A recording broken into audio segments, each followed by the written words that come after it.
Hi friends, welcome to Mouni cine updates. புது சீரியலில் நம்ம ஹீரோட லுக் வந்து நமக்கு கிடச்சிருக்கு. ஸோ ஒரு வேட்டி சட்டை, ஒரு கூர்மையான மீசியோட வந்து ஒரு ஃபோட்டோ ஷேர் பண்ணியிருக்காங்க. ப்ரொமோ ஷூட் முடிஞ்சிருக்கும் போல். ஸோ எந்த சீரியல் என்ன அப்படின்னு இந்த வீடியோவில் பார்க்கலாங்க. இப்போ கரண்ட்டாக பிரியமான தொழில் போயிட்டுருக்கு இல்லையா, அதோட ப்ரொடக்ஷன் ஹவுஸ் விஷாகா ப்ரொடக்ஷன் இருக்கு இல்லையா, அவங்க வந்து பார்த்தீங்கன்னா இன்னொரு புது சீரியல் வந்து ப்ரொடியூஸ் பண்ணுறாங்க அப்படின்னு ஆல்ரெடி நான் ஷேர் பண்ணியிருந்தேன். அந்த சீரியலில் பார்த்தீங்கன்னா மெயின் லீடாக இப்போ பிரியமான தொழில் ஆக்ட் பண்ணிட்டு இருக்க விக்கி ரோஷன் தான் அதுலேயும் பண்ணுறாங்க. சீரியல் நேம் வந்து கலாட்டா கல்யாணம் அப்படிங்கிற மாதிரி சொல்லியிருந்தோம். ஸோ அதுக்கு ஏற்ற மாதிரியே ட்ரெஸ் காஸ்ட்யூமே இருக்குது. ஒரு கல்யாணத்தில் ஒரு மாப்பிள்ளை எப்படி இருப்பாங்களோ அது மாதிரி வந்து ஹீரோ ரெடியாக இருக்காரு. மோஷூட் எடுத்திருப்பாங்க போல். அப்போ கிடைச்ச ஃபோட்டோ தான் உங்களுக்காக இங்கே நான் ஷேர் பண்ணியிருக்கேன்.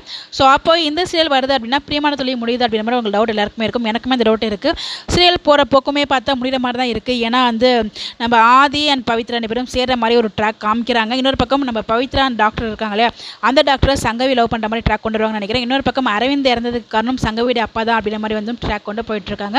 ஸோ கிட்டத்தட்ட வந்து சீரியல் என்ன நோக்கி போகிற மாதிரி தான் ஒரு ஃபீல் ஆகுது. மேபி இந்த சீரியலுக்கு ரீப்ளேஸ்மெண்ட்டாக தான் வரப்போகிற கலாட்ட கல்யாணம் இருக்கும் நான் நினைக்கிறேன். இது எல்லாமே என்னோட கெஸிங் தான். நான் அஃபிஷியலாக கன்ஃபர்மேஷன் வரல.